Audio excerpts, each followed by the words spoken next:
Welcome to the Web Talk series, Truth Must Be Told, Lies Fuel Contemporary Anti-Semitism, presented by the Canadian Anti-Semitism Education Foundation. I'm Andrea Spendle, and today's talk is entitled, Does Radical Social Justice Ideology Fuel Anti-Semitism? Our very special guest speaker is David Bernstein, whom I will introduce in a few minutes. CAEF is a registered charitable organization that has operated in Canada since 2004, bringing expert speakers in person to Toronto, organizing talks for large and small groups to bring people's awareness to growing anti-Semitism and threats to Israel, and to be a voice for freedom of speech and freedom of religion, and to partner with other faith communities that share the values of inclusion and respect for all. Since the pandemic, we have moved online, which has been very effective in drawing together a much bigger circle of concerned Jews and non-Jews, making great speakers easily accessible to more people and building alliances across continents and oceans. We are most definitely stronger together. Virtual web talks and virtual meetings have expanded our scope and our capacity to deliver high-quality presentations with important information. If you feel this is worthwhile, please consider doing one or more of the following. Share the information. Simply forward it to your own lists. Secondly, reach back and share information with me that you believe others should know about. And thirdly, consider making a donation to CAEF to help defray costs. Our costs are minimal, but we do need financial resources. Donations can be made online at www.caef.ca. Today's webinar co-sponsors also reach across the world, and it is a special pleasure to thank them all by name. I encourage you to learn more about these worthy Zionist organizations: the Combat Anti-Semitism Movement, Atlanta Israel Coalition, the Lawfare Project, Beth Tikva Synagogue, European Lawyers for Israel, the Israel Action Committee of East Bay, the Israel Committee of Sonoma County, the Mattathias Project, the Lodger Center Congregation, Likud UK, International Christian Embassy Jerusalem, Israel Activist Calendar, Campaign for Truth, the Afghanistan-Israel Friendship Association, Eye on Anti-Semitism, and of course, the Jewish Institute for Liberal Values. David Bernstein is a co-founder of the Jewish Institute for Liberal Values, which supports viewpoint diversity, counters radical ideologies in the Jewish community, and opposes novel forms of anti-Semitism emerging from radical social justice ideology. David has demonstrated that he's a passionate advocate for the free expression of ideas and for Israel. David served for many years as president and CEO of the Jewish Council for Public Affairs, a national umbrella for local Jewish advocacy. He served as executive director of the David Project, which educated and trained college and high school students in pro-Israel advocacy. He's also held senior roles with the American Jewish Committee, where he began as a director of the Washington Regional Office and served in several management roles, overseeing regional offices as well as national and local programming and advocacy. He is a prolific speaker, podcaster, and writer, having written hundreds of opinion pieces in the Jewish and general press, and many of you may have come across his recent talks promoting his newest book. While David has been a leading advocate for Israel's quest for peace and security on the legislative, diplomatic, media, and intergroup relations fronts, I think it is clear that he has found many of the challenges for security and obstacles for peace are bound up with the new hurdles thrown at the Jewish community and Western society as a whole, that being wokeism, critical race theory, cancel culture, identity politics, and the hierarchy of victimhood. I'm not sure how many of these leftist ideological terms he will deal with today, but it's my great pleasure to call on David to speak now, after which he will answer your questions, so please put them in the Q&A on your Zoom screen. You're welcome to use the chat. Please keep your exchanges respectful and tell us where you're calling in from. David. Great to be with you.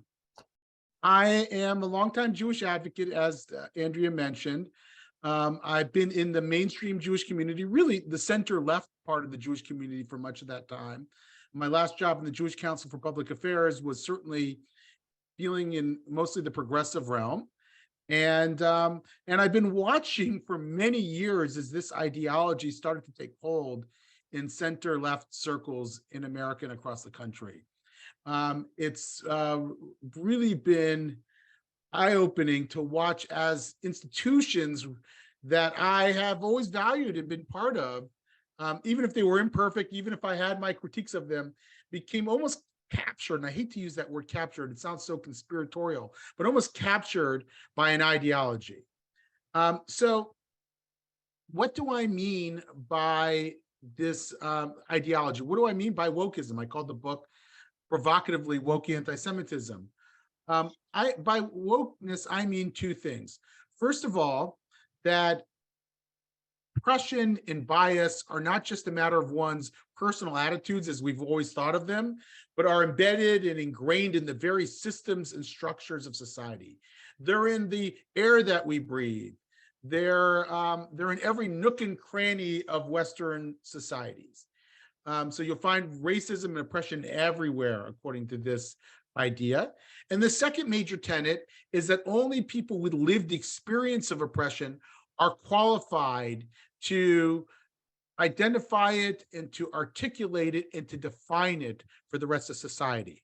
So that means only Black people can articulate racism toward Black people, only women misogyny, only gay people homophobia, only Muslim people Islamophobia, so on and so forth. And unfortunately, sometimes, by the way, that's not extended to Jews. Jews are not always allowed to define what anti-Semitism is for the rest of society, but because we're not considered in many ways a traditional progressive certified protected class. So what is happening here? This ideology, which has been around for actually quite a long time. I mean, it really started in the late 1960s in what's sometimes called the long march through institutions. It started in California university systems where they adopted something called ethnic studies, which we should talk about because it's coming to a theater near you. In Canada, US, and maybe even across the pond, we'll see. Hope not. But this ideology started in the universities and sort of escaped the campus into the broader society. There were whiffs of it in the 1980s when I was in college. I started to encounter it, as you'll read in my book, Woke Antisemitism, for the first time in, let's say the mid 1980s. By the late 1980s, when I was firmly implanted in the professional world, I really started to feel it. I went to a multicultural seminar where the leader of the seminar started off by saying, racism equals prejudice plus power. And I thought to myself, that's strange. I always thought racism was bigotry against another racial group, a racial minority. No, but racism equals prejudice plus power, meaning that only groups that are perceived as powerful the groups that are perceived as powerful cannot be victims of racism, and groups that are perceived as powerless cannot be victimizers. And I thought, what is that going to mean for Jews if that catches on? We're not going to be victims of any form of bigotry because it really doesn't count unless it's being done by what's perceived as a powerful group. So I wrote about that more than 20 years ago, and an article that I was able to dredge up in the Washington Jewish Week about how we should watch out for this ideology. It could really spell problems for the Jewish community. I saw this in many aspects of the Jewish community. I wrote about it another time when I was at the American Jewish Committee, and I would go to civil rights coalitions, and people were speaking differently about America, not necessarily about Jews, but about America. America was no longer a flawed country that was trying to live up to its own high ideals, but it was now a pervasively oppressive country. And I started to really worry, is that the new narrative of civil rights? Is that what's now going to be the American narrative among many of the immigrant and minority communities that we were dealing with? And I warned my colleagues at the American Jewish Committee that this could be a problem, and we had extensive discussions about it. Again, but there was no resolution, and many of us still sort of went along hoping that this would not catch on. In 2013, 2014, I was at the David Project, an Israel Education and Advocacy Training Institute, and almost overnight, I felt the atmosphere start to shift on campuses in the United States. I noted that that student leaders who had once expressed support for Israel, I'm talking about non-Jewish student leaders, came back to campus in the summer of 2014 after the eruption of protests in Ferguson, Missouri with Black Lives Matter and the like, came back to campus and had a very different attitude about Israel in particular. They were no longer buying into what had been the dominant ideology on campus, which was that all people's stories are equal, right? That's sort of, it was like, we all have our stories. It was sort of moral relativism. And so Jews and pro-Israel activists could tell their own stories, why they cared about Israel in that environment. It wasn't ideal, but it also wasn't catastrophic for Jewish interests at that time, in my view. But what had morphed into was this sort of hard wokeism that started to catch on campuses, where now it wasn't that everybody had their own story, but that only the oppressed had stories to tell and everybody else was part of the oppressor class. And that binary really changed attitudes toward Israel very, very quickly. In 2016, I came to the Jewish Council of Public Affairs. On my first day on the job, I had written it before, but on my first day on the job, I wrote an article about the threat posed by an ideology that almost nobody had heard of in the pro-Israel community called intersectionality. And it called, that article, which I did not expect, caused a firestorm. I think there were about 8 ads written in reply to that one article. And I basically said, look, people are starting to connect the dots. They're connecting the dots between issues like sex violence against women and the BDS cause. And they're doing so under the guise of intersectionality. And if this continues, we're really in trouble. We've got to double down on our own relationships with minority groups so that that doesn't happen. And we can influence their thinking before it's too late, before they buy into this anti-Israel narrative. But I have to say, in the succeeding years, I felt we lost that the ideology became so ingrained in so many dimensions of American society, in so many institutions on and off campus, that we could no longer really win over many people in the progressive left. I mean, there's always exceptions to that, but we were no longer in a position to have any influence. And increasingly, the price of admission into progressive coalition circles where you'd hope to influence the discourse was just too high, in my view. Many Jewish organizations and Jewish leaders were willing to pay it anyway, but you started to see that they were demanding that any participant of a coalition would characterize American or Western societies as pervasively oppressive and white supremacist in nature. So I'm willing to be involved in criminal justice reform and try to influence my coalition partners in that process about other issues, but I'm not willing to say in the process that America is a white supremacist state. And that was what was increasingly demanded of us at that time. And it really came to a head in California, and I'll turn it to questions because I'd really like this to be a dialogue. It really came to head in California around right after the George Floyd killing. At that time, groups that had been pushing ethnic studies, it's a specific discipline called critical ethnic studies that was to understand multiculturalism through the lens of what's called critical consciousness. That is to see systems of oppression in society. Those groups started pushing a K-12 curriculum in state legislation in California that would require every single school district in California as a graduation requirement from high school to have ethnic studies. And that ethnic studies in the original form of it was very anti-Semitic and anti-Israel. I mean, just very, very anti-Semitic, shockingly so. The Jewish community, as you'd expect, sprung into action. And there were 2 camps that emerged at that time. One camp in the Jewish community said, let's do everything we can to rid this curriculum of the anti-Israel and the anti-Semitic aspects of it. But as long as they do that, we'll support the curriculum.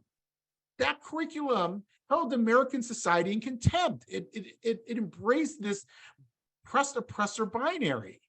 And in my view, and in the view of many others, that binary, that oppressor worldview that was being instilled in the brains of children was going to constantly lead to more and more anti-Semitism, because Jews are always going to be conflated with the oppressors. One of the key aspects of woke ideology is that that success equals oppression.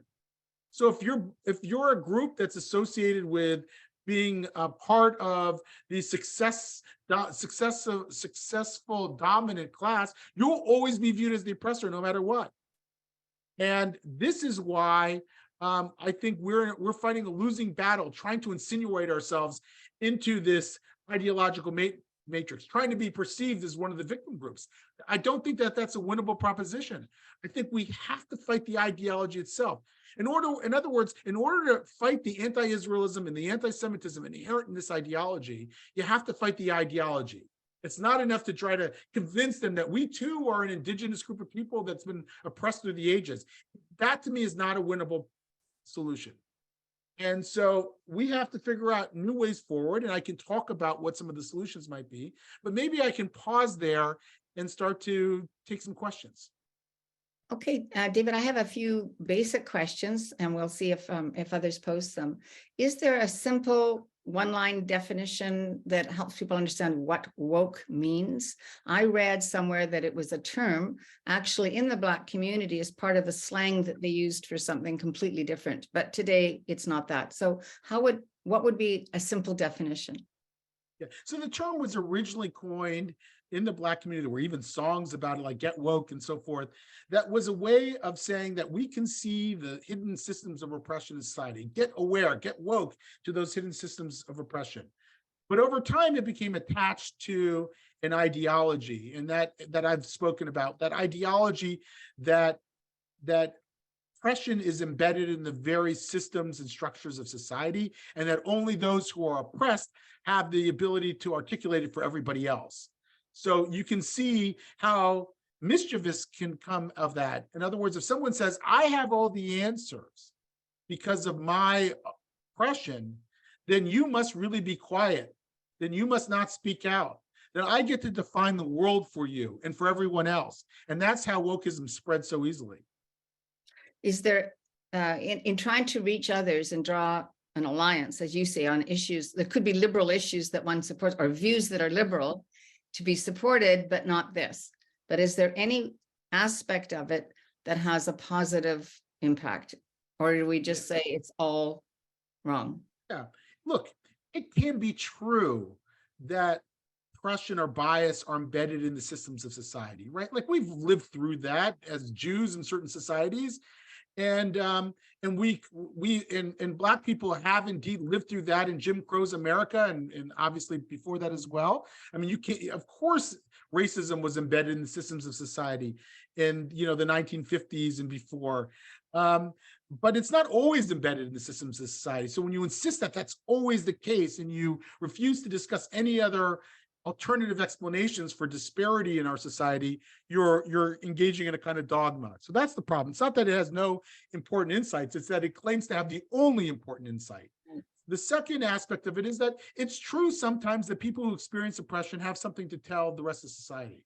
As a Jew who's experienced a lot of anti-Semitism, particularly growing up, I think I have something important to tell Americans or Canadians or Brits or anyone else about how anti-Semitism tends to work.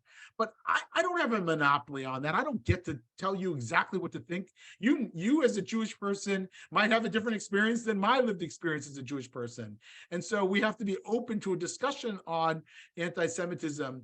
And then, of course, there might be other data points. Like the Pew survey came out with a finding that Jews were the most admired religious community in America. That also tells me something about American society that I have to take into account. So it's not just my lived experience that accounts, or other forms of data that we have to take seriously. So I think what this does is it leads to a kind of a liberalism, a kind of insistence that one group of people has the truth, and everybody else who speaks about those ideas is speaking out of privilege. Unless you repeat exactly what that narrative is, you are speaking out of privilege or out of a racist impulse. And I think that's highly, highly problematic, and that we should push back against that. We should not accept that. So that's what I mean by woke ideology in a nutshell. I know that was not a one-liner. No, and but it may be right. But let me just say, it may be that a lot of this is hard to explain in one line. I know that we all want taglines and talking points and the rest, But this stuff is abstract. And that's one of the reasons why it's spread, that it's so hard to talk about in one line. And if you do disagree, you're basically called a racist the minute you Yeah. speak against it, right? Right. That's the one way it spreads. It disables our ability to scrutinize it. And so the ideas spread. Have you also become aware of the outgrowth of other isms? What we're dealing with right now, for example, in Ontario, is we have a little campaign going on at one of the school boards for something called an anti-Palestinian racist expert to be brought into the schools. And we look and see, what is anti-Palestinian racism? Right. You know, look, this opens the door for all kinds of claims to be made under the banner of wokeism. You know, you're seeing that in Ontario. I'd love to see the materials and read more about it. The ethnic studies that I talked about coming out of California is spreading rapidly. Now, there were two forms of this. There's sort of the form of it that just characterizes America as or I'm sure Canada and other Western countries as fundamentally oppressive, but don't have explicit mentions of Jews in Israel, or not many.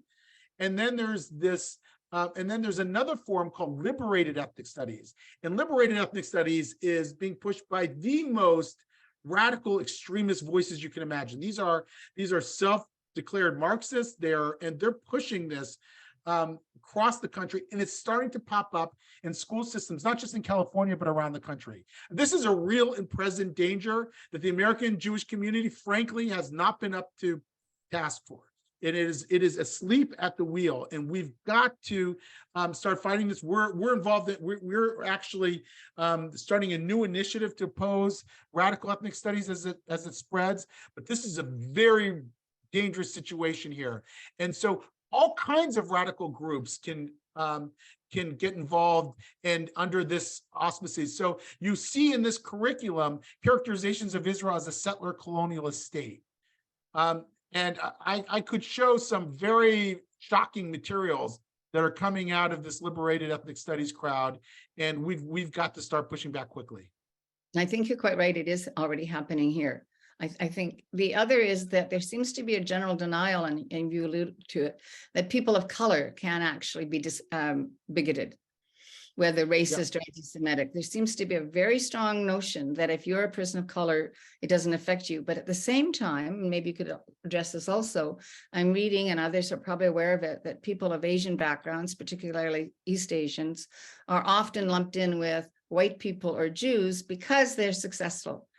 And now there are even quotas on those folks getting into universities, as we've experienced decades ago.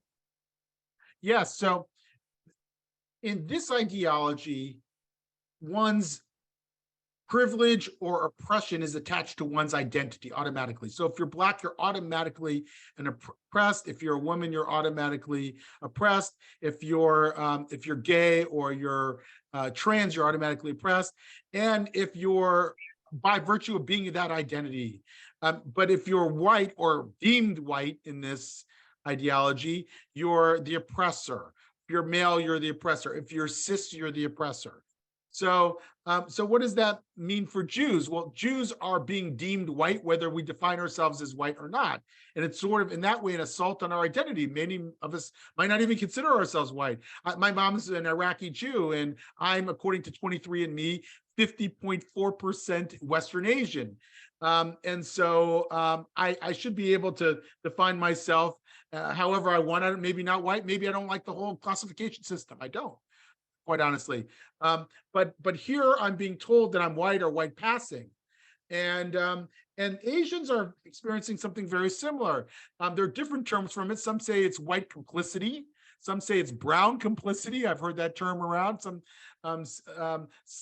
so what you're finding is that groups that are doing better than average, on all kinds of metrics, like economically and education wise, are being attached to that supremacy label and are therefore vulnerable. They must be in it with the white supremacists for their success.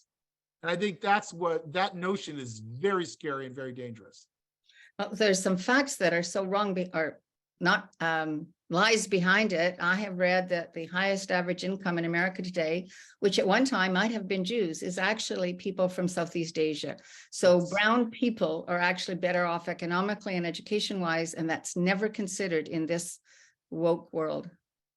Yeah. By the way, Nigerians do very, very well in the US. I think that they do well in Canada and the UK as well. So it's not like you can even generalize about Black Americans. There are specific Black groups in the US in particular that do extremely well, and yet somehow they can even be lumped in with a sort of brown complicity label. So how you talked about pushing back. I think many people would be interested in knowing why the traditional established Jewish organizations haven't done enough, if they've done anything, and how do we turn this around? Once it's out there, how do we push back, and how do we deal with our own organizational institutions? Okay, so a little story. A couple months ago, I spoke at a Friday night Shabbat dinner service in the Washington, D.C. area. And I'm always a little bit apprehensive before I speak, because there's always a possibility that there'll be a heckler in the ranks of the audience somewhere, and they'll challenge me in a way that's really uncivil and so forth. But it went off without a hitch. The rabbi did an amazing job asking questions. The people asked really incisive, thoughtful questions. And this is a mainstream Jewish audience, probably majority center left, in fact. But it went very, very well. A few days later, the rabbi calls me up and says, David, apparently you've got some detractors. Well, tell me something else I don't know. He was at a rabbi's meeting where they were discussing anti-Semitism, and he suggested that they actually read my book and maybe discuss the problem of woke anti-Semitism as one variant of anti-Semitism that is emerging in our community. And he was promptly shut down by the facilitator of the group. And another rabbi also suggested that it was beyond the pale to discuss it. Now, so what I experience, and what I think is the greatest impediment, is gatekeeping in the Jewish world. And the vast majority of people are perfectly willing to have this conversation, but there are ideological gatekeepers, some of whom are worried that this is going to cause acrimony in their organizations. They're not all hardened ideologues. Some of whom are worried about the sunk costs that they have by building relationships with all these progressive groups over many years, and now they're going to have to rethink that whole coalition and maybe rethink who their partners are nowadays. And so those, and then of course there are really hardened ideologues that we have to contend with as well. So those are the gatekeepers. And I think one of the things we have to do is work around the gatekeepers. And my experience is one way around the gatekeepers is to find what I call sponsors. People in Jewish organizations that are willing to say to their rabbi or to the Jewish organization, let's hear more about this. This is not beyond the pale. This is absolutely an important discussion to have. Another real impediment here, Andrea, is being able to define the problem correctly or thoughtfully. Whenever we talk about anti-Semitism on the right, we don't hesitate to talk about the ideological underpinnings. We talk about the great replacement of that's out there. That's a great replacement theory that's out there, which holds that ordinary Americans or ordinary Canadians, I would imagine as well, are being replaced by immigrants, and that the Jews are doing the replacing. That's the anti-Semitic aspect of it. And when we talk about anti-Semitism in the Muslim world, we talk about Islamism. We talk about the role of the infidel and Muslim Brotherhood and so forth. We don't shy away from that because we know there's an ideology root. But when we talk about anti-Semitism on the left, we talk about a symptom without a set of causes because no one wants to go there. They're scared of talking about woke ideology. They're scared of offending people. So when Jonathan Greenblatt, who's the head of the ADL, talks about anti-Semitism on the right with the metaphor of the hurricane, it's like a hurricane. And when he talks about anti-Semitism on the left, he talks about climate change. In other words, it's slower moving, it's corrosive. Now, I don't think he's wrong about that, by the way. I don't. I think that's a good metaphor. But what he doesn't do is tell you about what the CO2 emissions, the ideological CO2 emissions are on the left that are producing that climate change on the left. And that, and unless you acknowledge that we have this binary oppressed versus oppressor ideology that's catching on, that's fomenting anti-Semitism on the left and anti-Israelism on the left, you can't really fight it. In fact, maybe your Jewish organization is even contributing to it by insisting that this is the only way to look at the world and is part of the problem and not part of the solution. So I think what we've got to do is get people to connect the dots between woke ideology and anti-Semitism. Third thing that I think we need to do is build new coalitions. The Jewish community has been tied at the hip to certain coalition partners on the left. That's becoming problematic because these groups are buying into this ideology that fuels anti-Semitism. And what we've got to do is find these new partners. And I don't mean just go to the far right, because I think there are partners that are available to us that we don't even know yet. Asian American groups and Indian groups who really don't like this ideology. There are many Black Americans who don't want their kids to be told that the system is rigged against them, because they know that's not good for their own kids, and we can make common cause with them. There are people who push for a recall of San Francisco school board members who are trying to rename buildings and change the name of the Thomas Jefferson School to something God knows what. These are Asian immigrant groups who don't want the country that they fled to sound like the country they fled from. And those are our new friends, our new partners. We just have to start building those coalitions at the national and local level. I think so those are some of the things we can do. Do you think one of the attendees has asked whether some of the solution is to build more Jewish pride? Yeah, I mean, and Ben Friedman writes about this in his book on Jewish pride, and that yes, that absolutely will help. And that means, by the way, not, among other things, it means not acceding to the terms of woke ideology, not telling our children that they're complicit in white supremacy. When you have Jewish day schools, and there are several that teach that Jews are complicit in white supremacy as part of their diversity, equity, and inclusion efforts, how do you think that's going to affect their pride? How do you think that they're going to see themselves as Jews over time? So I think we have, part of it is to build them up, build up their identities and build up their sense of pride, but also not to go in the direction of telling them that they're part of the problem in American society or Canadian society. David, you just mentioned diversity, equity, inclusion, which I think we could reverse the letters and call the DIE paradigm. I think in all the studies that I have come across, it appears that the DIE programs and the consultants themselves are anti-Semitic.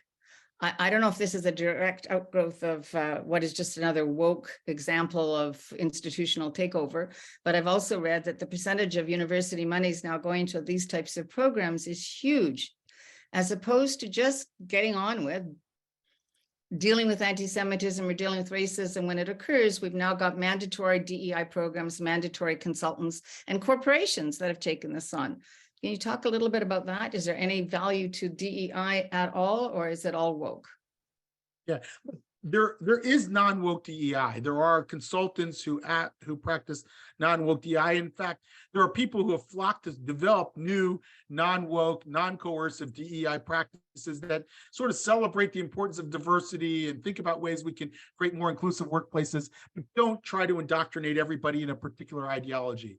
Unfortunately, that does not seem to be anywhere close to the dominant stream right now.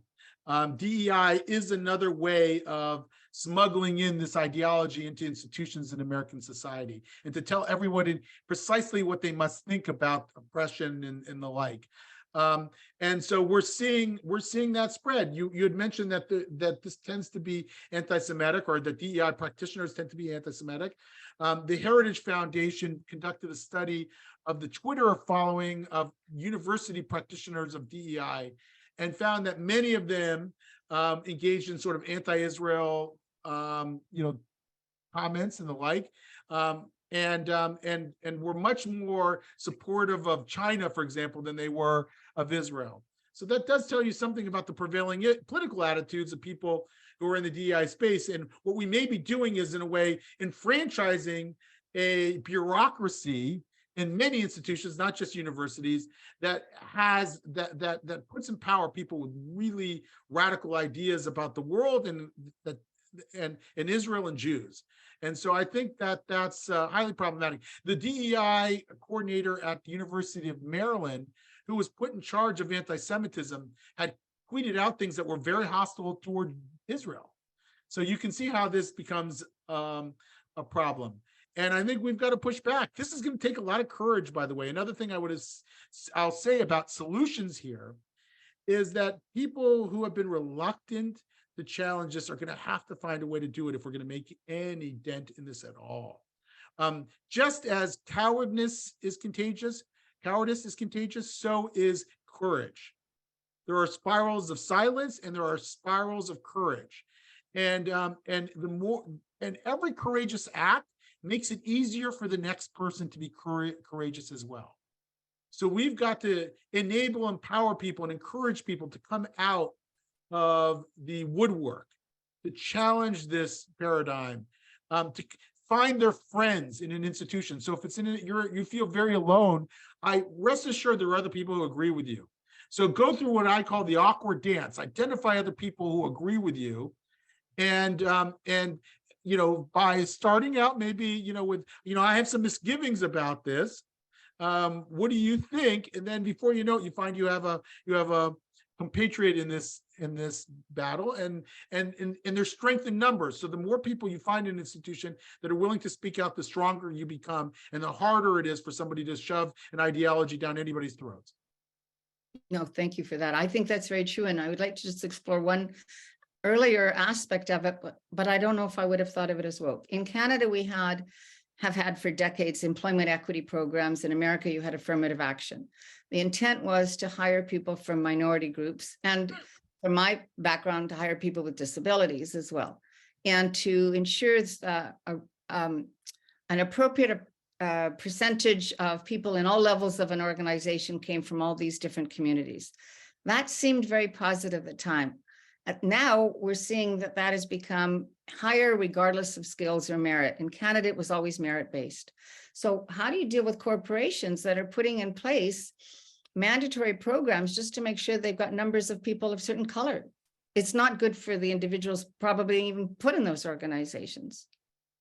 Yeah, so let me just make a distinction for a second. I think you were doing that, Andrea, between sort of the first generation of affirmative action programs, which were in some ways a response to years and years of segregation and discrimination and the like.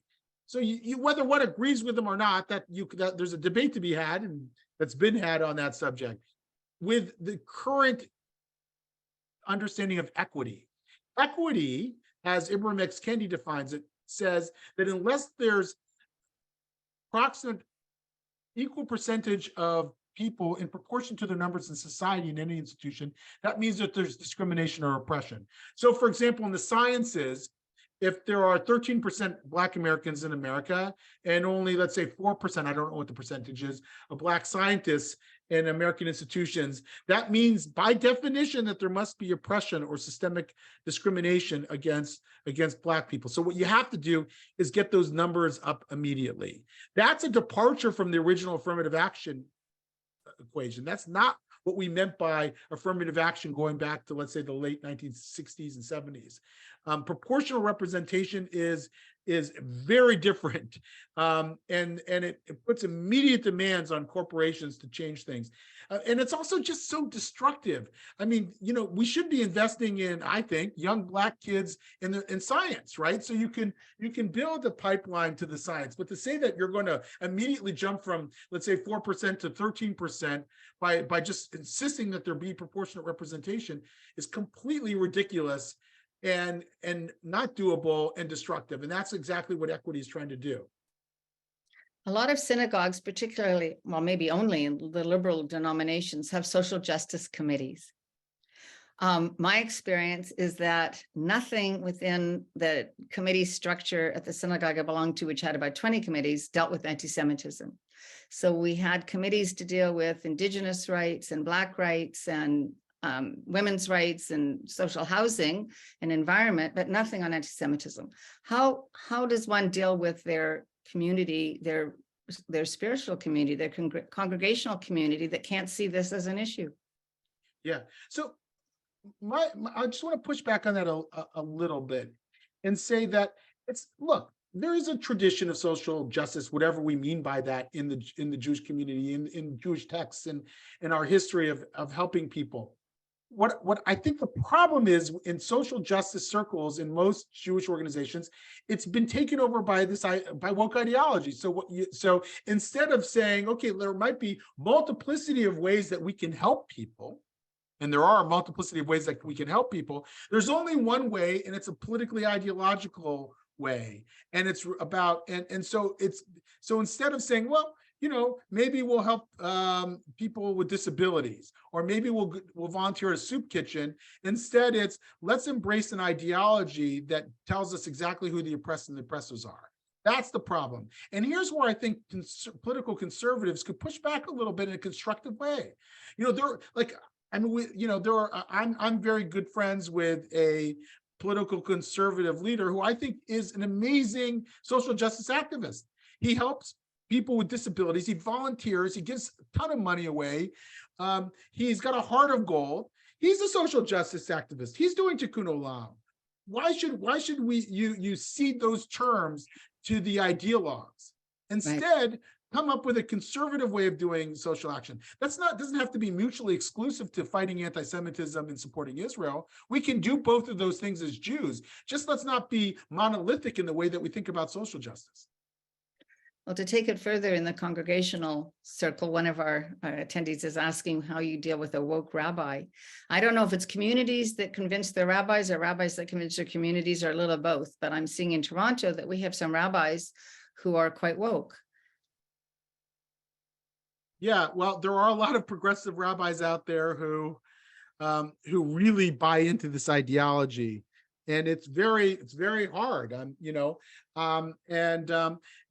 think those who have been, let's say, center right and have never fit into that, have always sort of held their nose a bit when the rabbi gives a sermon that they think is a little politically off the rails, or a little too left wing for their taste, or whatever.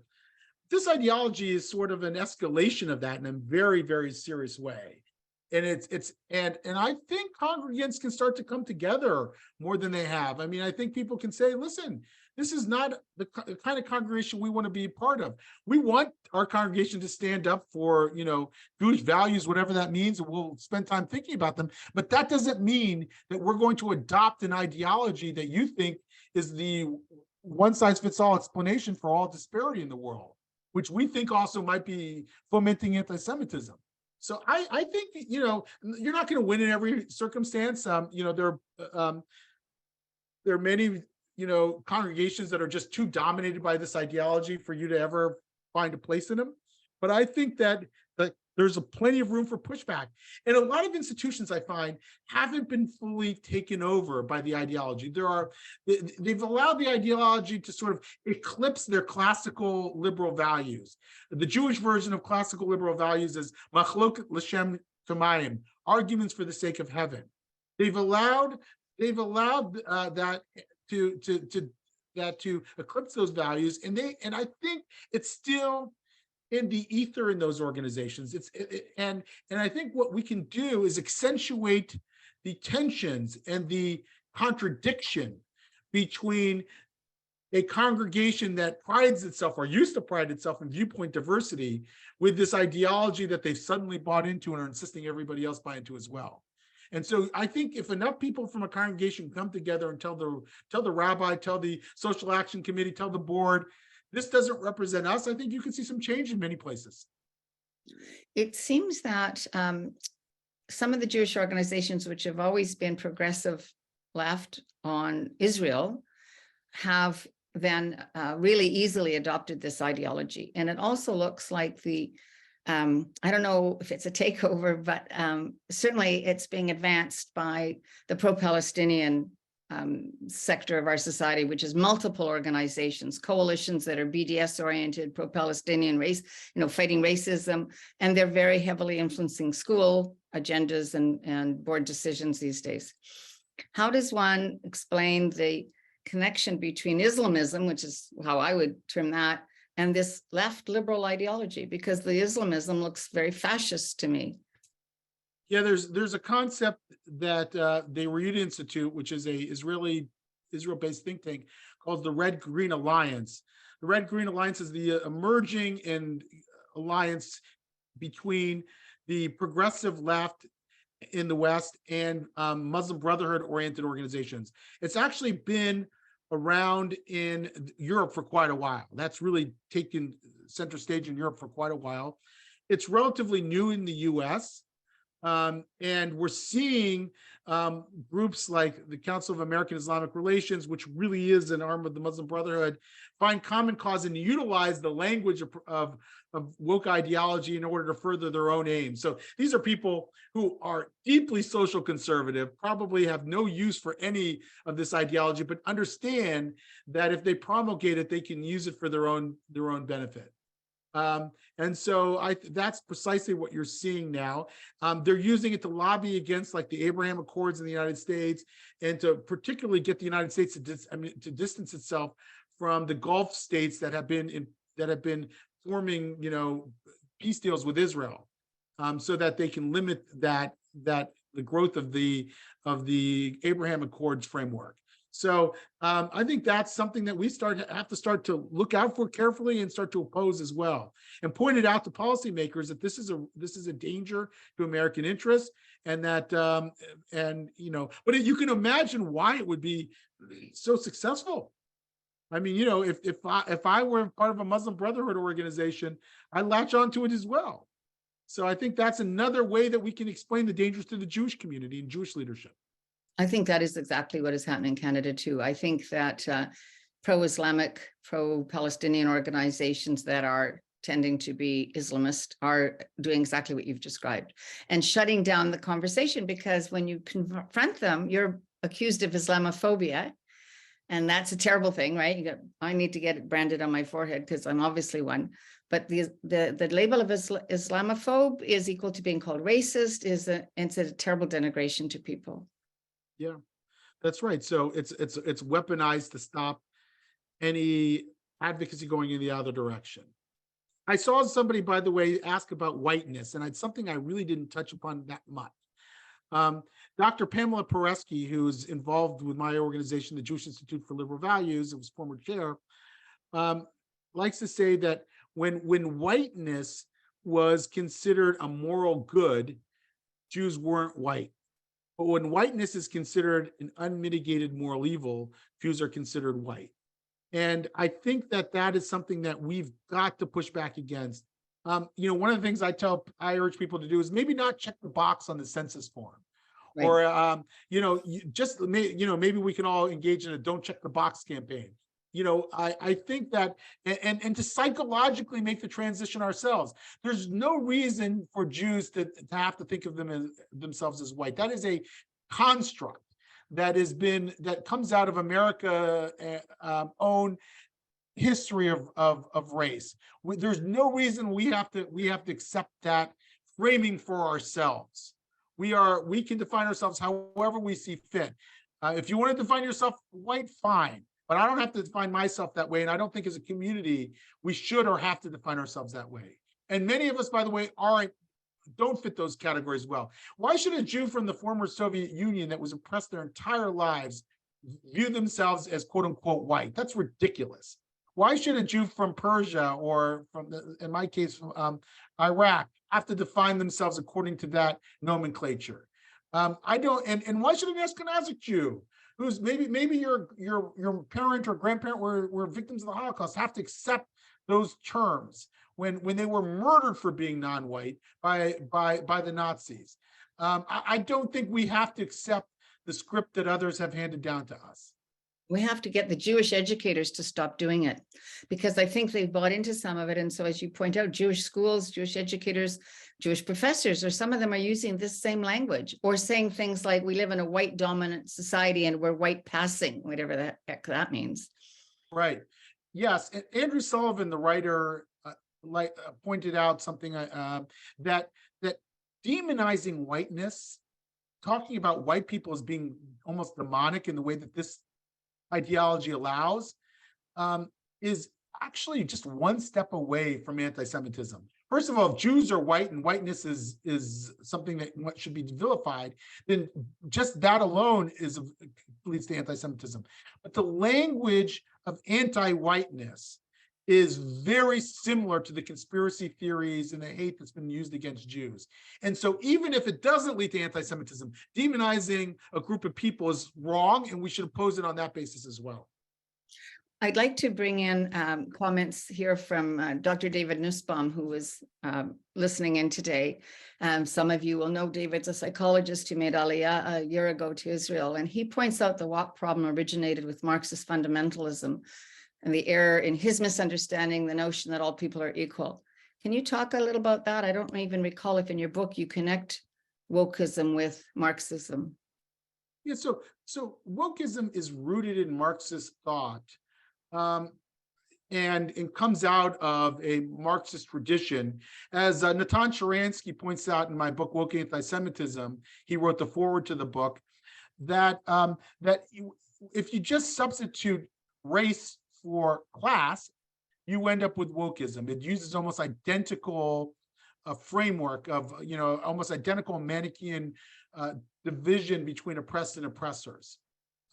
So it obviously it runs deep in Marxism, but I don't think it's correct to say it's Marxist today. There are actual Marxists and socialists, by the way, who do not consider themselves woke, and some of them are very, very anti-woke. There are people like Batya Ungar-Sargon, who is the opinion deputy editor of the Newsweek, who's written very, very critically of wokeism, who actually considers herself, I think, a socialist or Marxist in many ways. So I think we should delineate between Marxism and this ideology. Something grows out of something doesn't make it that thing. And I think that's the case with wokeism and Marxism. That's a very interesting clarification. I hadn't heard that before. I have to ponder that, I think.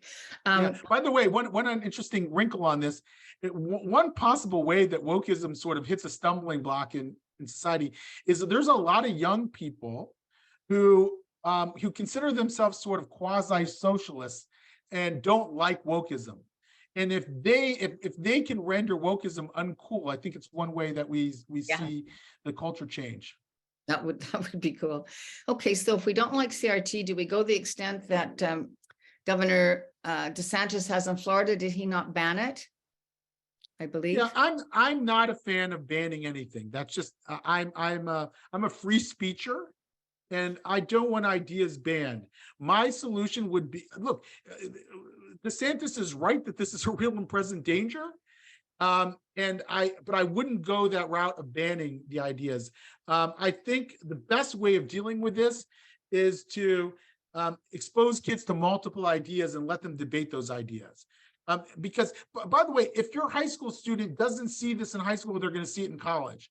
Why not expose them to both anti-racism and anti-racism?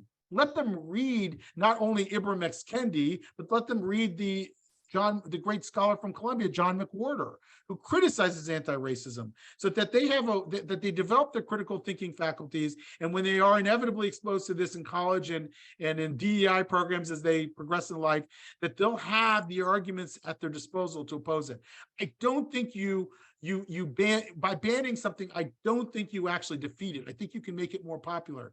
There's this idea of the Streisand effect. I don't know if you remember this, but when Barbara Streisand complained bitterly to Google that her house was being shown on Google Maps and she wanted it out off Google Maps, it caused hundreds and hundreds of thousands of people to go and look at her house on Google Maps. And I think that that's what the danger is. If you try to ban an idea, you can actually paradoxically make it more powerful and more popular. Maybe what we have to have is always ready at hand is the counter idea. So maybe you could explore that a little. Several people have mentioned that their synagogues have brought forward speakers, proposed speakers, and the conservative speakers have not been welcomed. And someone mentioned that they have had a Marxist woman approved to come and speak.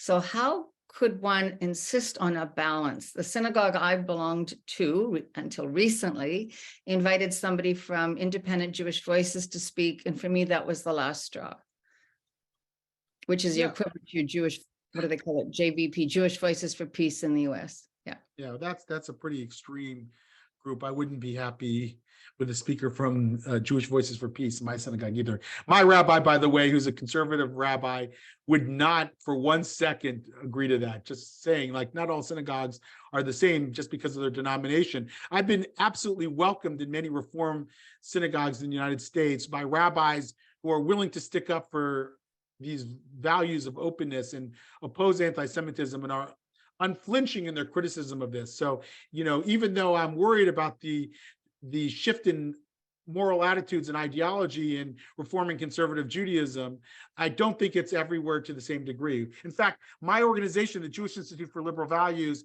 put out a letter that was signed by 250 Reformed, conservative, Reconstructionist rabbis opposing this ideology. We didn't put it out, the rabbis wrote it, but we helped promulgate the letter.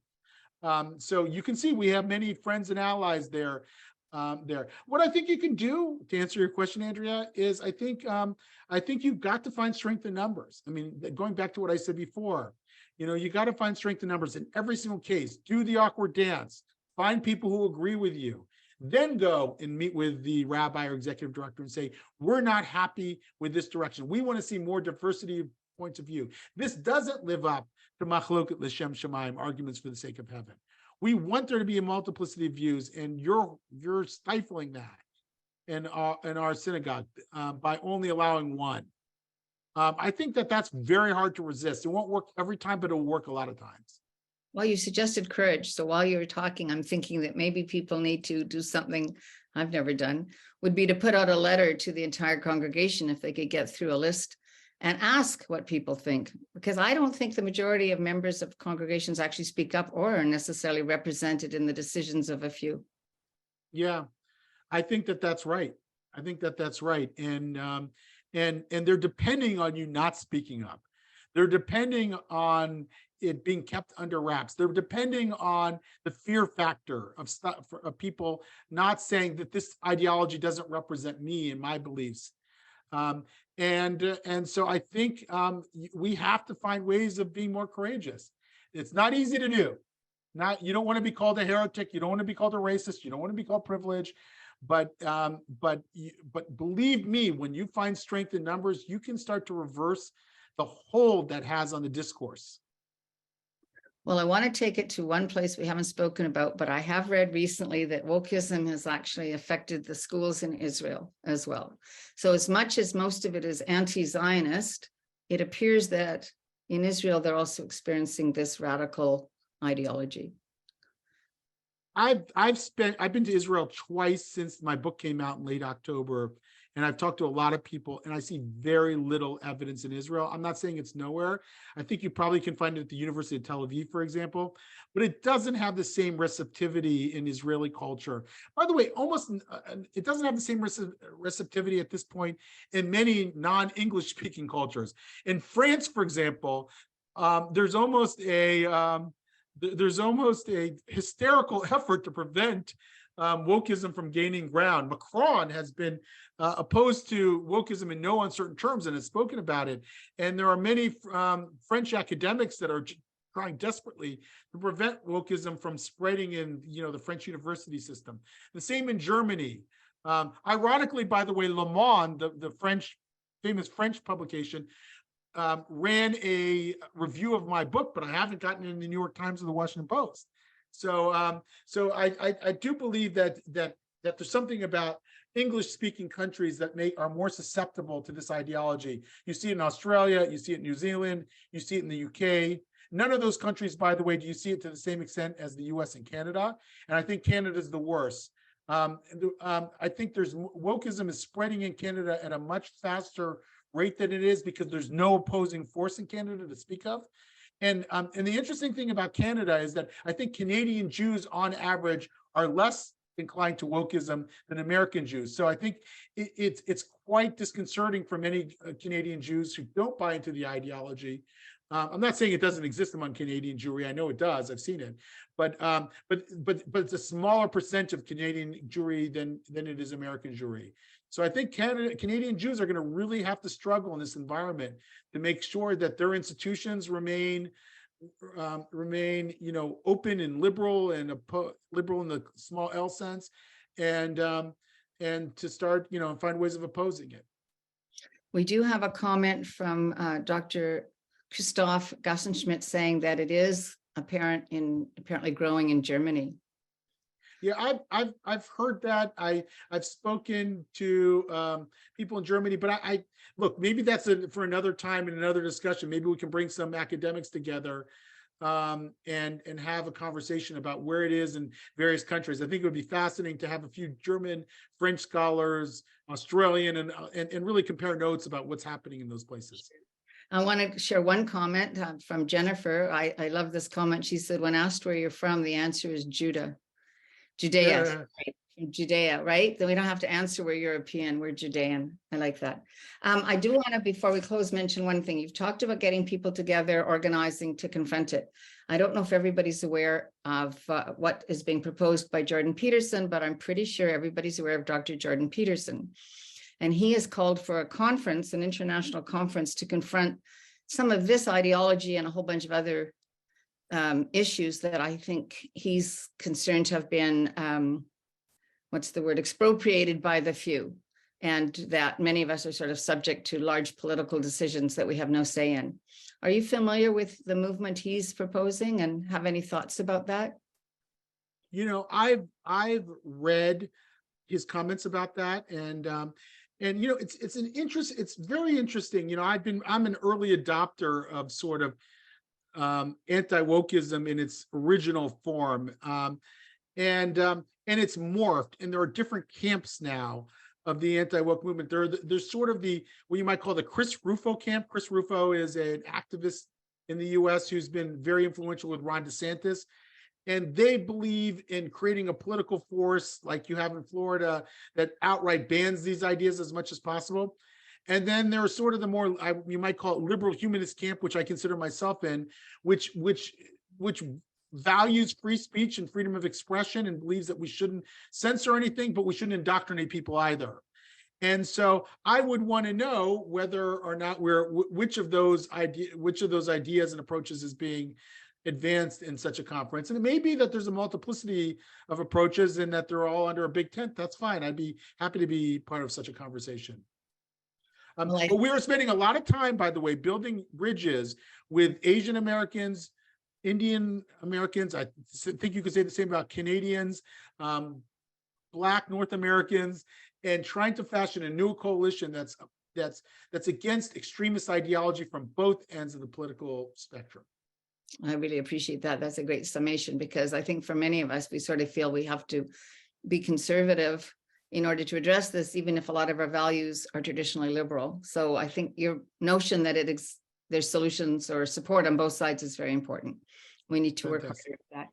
So David, I want to thank you very much for this conversation. You're right. We need to carry on with a couple of parallel discussions about how it's being played out in different jurisdictions. And I think many people are looking for solutions. So this wasn't a talk just about what is it, but the most important thing is what do we do about it? And so I really appreciate that you've taken that approach. And I will promote your book for you to say that there are some solutions in the book or some thoughts about it. We want people to be courageous. I want people to contact Canadian Anti-Semitism Education Foundation if you'd like to become more active. We are prepared to be the daring, challenging, small but powerful little organization to do that. So thank you everyone for attending today. Stay well.